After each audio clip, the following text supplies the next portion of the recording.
Hi, and welcome to another episode of Hot Takes with me, the Silver Fox. There's been another development in this plan for juryless trials that's been proposed by the SNP. It seems that not only are Glasgow and Edinburgh, who I've previously reported on, rejecting this, the solicitors' associations, those two great cities have said no, they will not be doing it. Now, a third city, Aberdeen, and the northern region, that sort of confederation of solicitors, saying it is also not going to take instructions for juryless trials. I've said before, it is dead in the water because nobody in the legal profession wants it, and that it is unlikely that any sort of defending solicitor will suggest that their client take up this very kind offer, thank you very much. But then there's also calls now for it to be abandoned because apparently it is actually illegal to do this. It contravenes the Human Rights Act. So we're going to take a look at this sort of new article on it, just to further give some more background on why it is such a bad idea, but then one wouldn't expect anything else from the SNP, and why it is being universally panned and generally universally rejected. And so it is, as I say, a plan that will probably never come into fruition. And the sooner they just sort of turn around, admit it, and say, OK, guys, we got it wrong, let's move on, the better. Here's the article. So, rebellion over juryless trials grow as more lawyers join the boycott. And this is only released this morning. The rebellion over the Scottish Government's plans for juryless trials for sexual cases has grown further, with lawyers in Aberdeen now joining the boycott. Bar associations in Edinburgh and Glasgow have already said their members will not take part in the pilot scheme announced by the Scottish Government in the new Victims, Witnesses and Justice Reform Scotland Bill. This word justice reform obviously means with zero justice whatsoever, because you're handing complete control over to the establishment, which is a very, very bad idea and would open the case for miscarriages of justice in just about any way, shape and form, because there is no independence at all to these proceedings. There's nothing outside of the establishment. The establishment arrest you, the establishment charge you, the establishment try you, and the establishment pronounce guilt or innocence. There is no safeguarding of justice. Over the weekend, Justice Secretary, soon to be out of a job hopefully, Angela Constance, defended her mad plans and said she wanted to work with a spirit of partnership with lawyers. And the lawyers are having none of it, because the lawyers themselves recognise that this is truly an appalling idea. The status quo isn't an option, she said. I beg to differ. I believe the status quo most definitely is an option. It's just not the option she'd pick, because she needs to make her mark. And doing something damaging and destructive is as much a mark as doing something well. Anyway, she says, if not now, then when? Well, perhaps never would be a good time. And if not this, then what? There's nothing wrong with this. This is not wrong. What this is the government have seen that there is an embarrassingly low number of men being successfully prosecuted for sexual abuse, sexual problems, sexual crimes.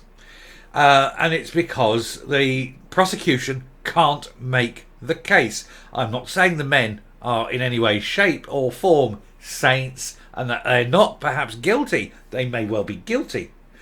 But that we have this terrible situation in law where it is up to the prosecution to prove the case. And of course, that is rather embarrassing for the SNP government, because they're not proving as many cases. So they want to get rid of the juryless trials, so that the judges can go, well, I've got a quota to fill. Yes, you're guilty, whether he's innocent or not. Yes, well, we've got to get 13 guilty this week. Got to go 18 guilty next week. God, they're making this quota hard, aren't they? And that's basically what will happen. There'll be no justice. There'll just be tick boxes and quotas. And justice will not be seen to be done. But she doesn't like that, so she's trying to get rid of the problem. The problem being the jury. If you get rid of the jury, you can control the trial, and you can tell the judges, this is how many people you need to find guilty each week. Where's the justice? Isn't it terrible that we even consider this as a plan? This woman needs to be seriously taken out and never be allowed anywhere near justice again, near power again. If she thinks that getting rid of juries in order to artificially increase the number of convictions is a good idea, she is a danger. This is a tin pot dictatorship that she wants to form. Anyway, speaking to the Herald, Ian Woodward Nutt, the Vice President of the Aberdeen Bar Association, said the proposals were deeply troubling. He told the Herald, "It is essential to understand that in many of these R cases, it is hard for the prosecution to prove a case beyond reasonable doubt. The basis of law, and has been since Magna Carta effectively. This is not due to some deficiency in the system that requires to be rectified. Rather, it is the inevitable consequence of the background circumstances in cases of this type. For the government to consider appropriate to attempt to engineer higher conviction rates, and for them to try to do so by removing the essential safeguard of a trial before a jury, is deeply troubling." And that is why defence lawyers in Aberdeen and the north east of Scotland have declared they will not accept instructions in cases proceeding by way of this experimental scheme. And the fact is, they're doing this, they're piloting this, they're experimenting on people. And they're going to change the lives of people for an experiment. This is deeply worrying. People could end up going to jail. Innocent people could end up going to jail because the government wants to try something new. That cannot stand. That is against human rights. You cannot put innocent people in prison for experimentation. The last time they did experimentation like this was in the 30s in Germany and in Stalin's Russia. That is the kind of system that the SNP are trying to foist onto the people of Scotland. And I would ask the people of Scotland to consider if this is exactly the kind of system that they would prefer. I suspect not. Anyway, the proposals in the new legislation came about following the report of a review group led by Lady Dorian, one of the country's most senior judges. They called for a fully evaluated pilot scheme to support an evidence-based approach. Well, I would suspect that until now, all trials should have been evidence-based. And if they're saying that they're not evidence-based, then you've got to ask what the hell have they been doing in the Scottish courts for the last 500 years? I mean, seriously. There's long been concern over the number of R and attempted R convictions in Scotland, which has had the lowest success rate of all crimes in each of the last 10 years. That is because of the fact that the prosecution must prove beyond reasonable doubt. And the trouble is, there's always going to be reasonable doubt in a lot of these cases. And that is the way of the world. I'm not saying it's right, I'm saying it's how it is. But you cannot artificially engineer convictions simply because you're embarrassed by the statistics. That is quite wrong. In 2020-2021, 51% of people prosecuted for R and attempted R that year were convicted, compared to an average of 91 across all offences. And the government says there is compelling evidence jurors are influenced by these myths, which prejudice how they regard the complainant. How would you know? What is this compelling evidence? Please present your compelling evidence, because the only way you would know and have that evidence is if you were inside the jury room listening. And that is illegal. So I would like to ask the Justice Ministry in Scotland to please present and publish their compelling evidence. Because the only way they can do it, like I say, is illegal means. And if they're doing that, then they need to be prosecuted. Those myths can include expecting a genuine victim would try to fight off or escape an attacker. Bullshit. We know that's not the case. We know people freeze. We know people freeze to let it happen because they're too scared to fight in case worse things happen to them. Or they would immediately report the crime to the police. No, you know how people are. Sometimes victims are ashamed of becoming victims. They wear it inwardly. They say nothing for years. They burn inside because they feel as though, oh my God, I caused that. I did that. I should never have gone there or whatever. And that's quite wrong. And it's bullshit. And people know that's bullshit. This is the government quite simply using bullshit arguments to further a case to have juries taken away. And I think ultimately the danger here is creep. So what happens is, okay, we're going to do it just in these cases. Oh, it's just been a resounding success in these cases. Look, and prosecutions have gone up. Let's extend it a little bit, just to here, a little bit of child abuse. Put it into child abuse. Well, actually, this was a bit of GBH. And the next thing you know, there's no jury trials in Scotland, and every trial will be heard by a judge who will look at his book and go, "What's the quota for this? Oh, yeah, we need another 3 today. So yeah, you're guilty. Where's the justice?" That's what's going to happen. It needs to be rejected at every opportunity, and thankfully, the solicitors' associations up and down the whole of Scotland are wholeheartedly rejecting it, and so the whole pilot scheme is gonna just wither away and die on the vine. The Scottish Solicitors Bar Association said they could not see the justification for judge-only trials for serious sexual offences. No other civilised country dispenses with juries in such case, a spokesman said. And there's a reason. It's because it's a good system.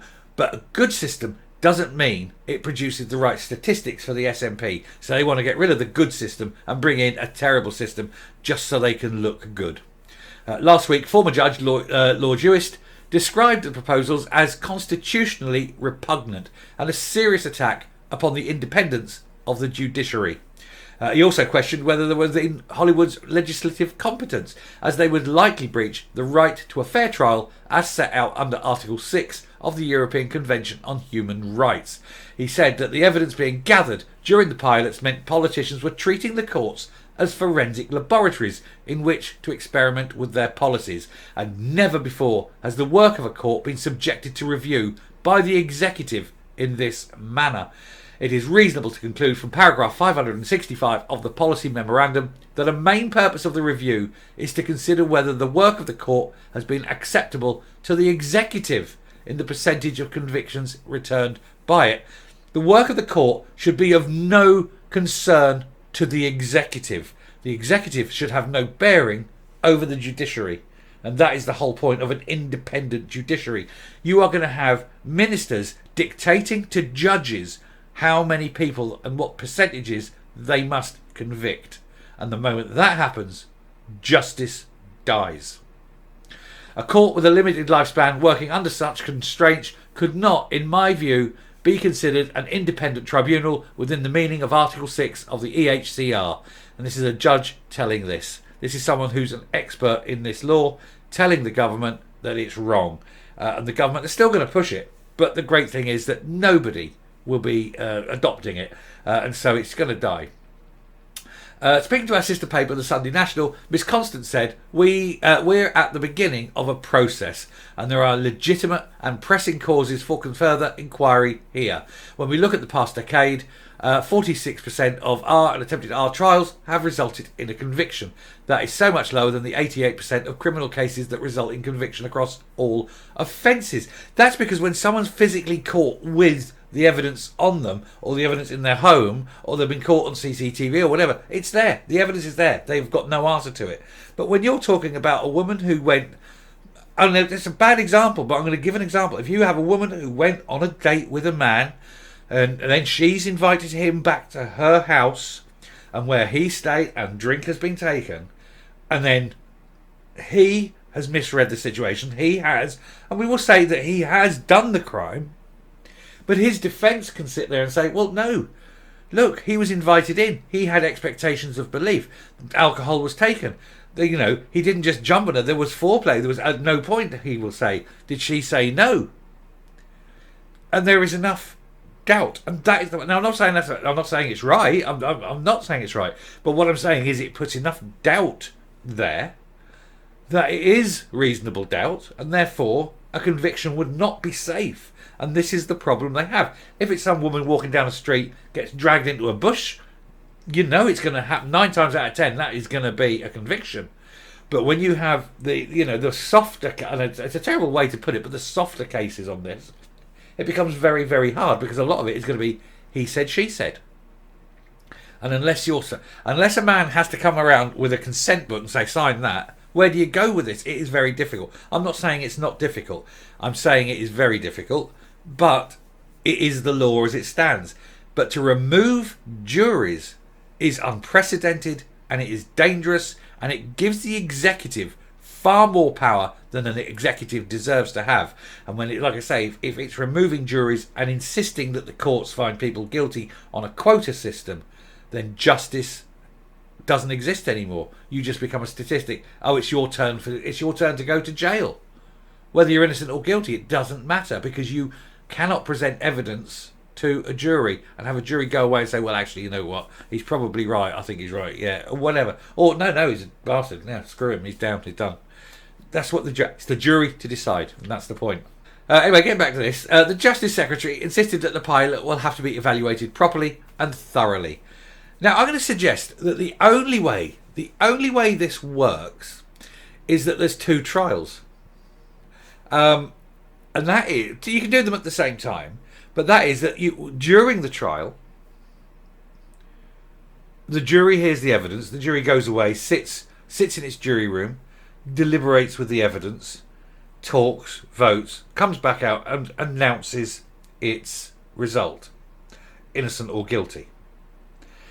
At the same time as the jury have gone off into their little judgely huddle, the judge sits and contemplates the evidence as he has heard it.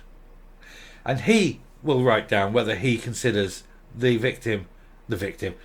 perpetrator, or the alleged perpetrator, the accused is the word I'm looking for desperately there.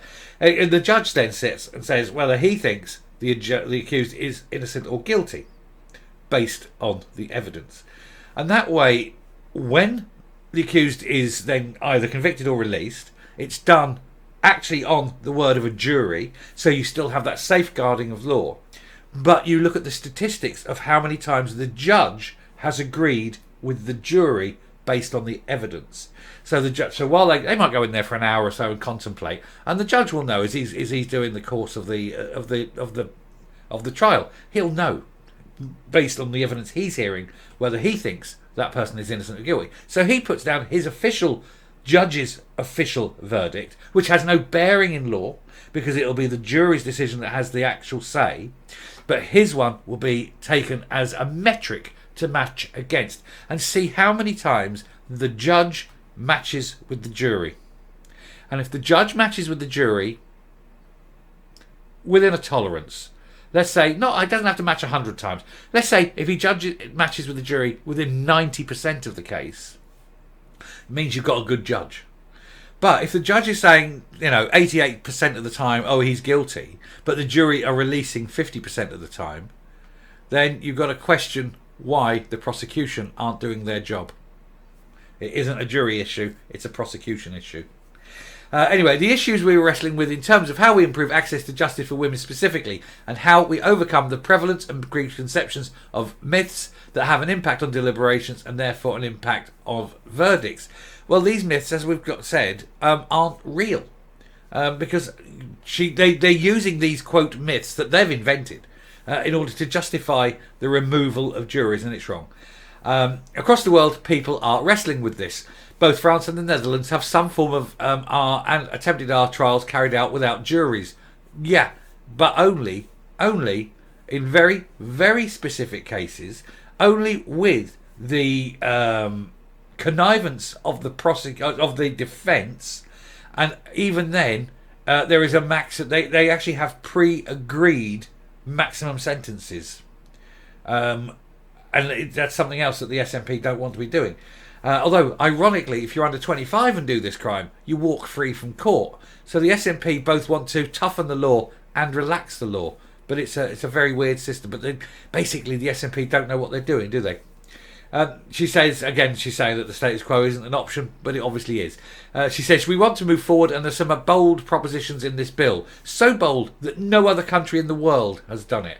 And I'm determined that we will achieve it through a debate of the highest standards. Well, you haven't yet managed that. And that we will achieve a better justice system at the end of it. Nothing wrong with your justice system. All that's wrong is you don't like the fact that there's, only half the men prosecuted are going to jail. Other measures in the new legislation include the scrapping of the not proven verdict, reducing jury numbers from 15 to 12, increasing the jury majority required to convict two-thirds, and establish a specific sexual offences court. Yeah, I mean, I can see the argument of reducing it to 12. 12 seems to be the norm around the world. I mean, you could still keep 15 there, but 3 as the spares in case any of the jurors fall ill or anything happens. So yeah, you can still keep 15 people in the courtroom. Only 12 are in the jury, but if one drops in, you have a spare that sits in. Something like that. That's what happens in America. They have spares. But having the jury is absolutely essential. Anyway, I'm going to round there and come up. So there you are. You're getting even more bar associations rejecting it. Nobody is ever going to volunteer to put their client up before a juryless trial. You're having judges come out to say it's a removal of justice. It removes the independence of the judiciary. It breaches Article 6 of the European Court of Human Rights. And it is generally a bad idea, and that no other country in the world does it because it's a bad idea. Meanwhile, the SNP are saying, yeah, but it does mean we get more men in prison. Whether they're guilty or not, it doesn't matter. We just got to be seen to be having a higher rate of conviction. But what's the point? You have the SNP that releases people who do terrible things to children onto the streets with 270 hours community service. They can't be tough on crime and weak on crime at the same time. It's just a ridiculous position to be in. But it's also ridiculous that you must consider destroying one of the most noble legal professions in the world. The Scottish judiciary has a long tradition. Indeed, the Scottish judiciary has extended its powers so hard into England that a lot of what were originally Scottish laws have transferred into Westminster laws. It is, it's a highly respected, how can we say, it's an authority on justice. And it's being rode roughshod over by the SNP because they need to feel as though they're doing something. The trouble is, these people doing it, they've got no knowledge of the law, they've got no intelligence, and when they are given advice, they completely ignore it, simply because they think they're being virtuous. When they're being sued by innocent men, and they need to be sued personally, not the government, sue this Angela Constance, sue her. She's bringing this law in, she's responsible for it, sue her personally. When when any man gets put in prison for a crime he did not do because of a juryless trial, they'll soon change their tune when it's coming out of their pocket. It is madness, and that is why they are the only country in the world even proposing it. Anyway, I shall finish there. Thank you very much for watching. If you like what you're seeing here on the channel, please hit that subscribe button, ring that bell, leave a like, leave a comment, please share the video, but mostly leave the like. And until next time, stay safe, stay well, don't ever opt for a juryless trial, and goodbye.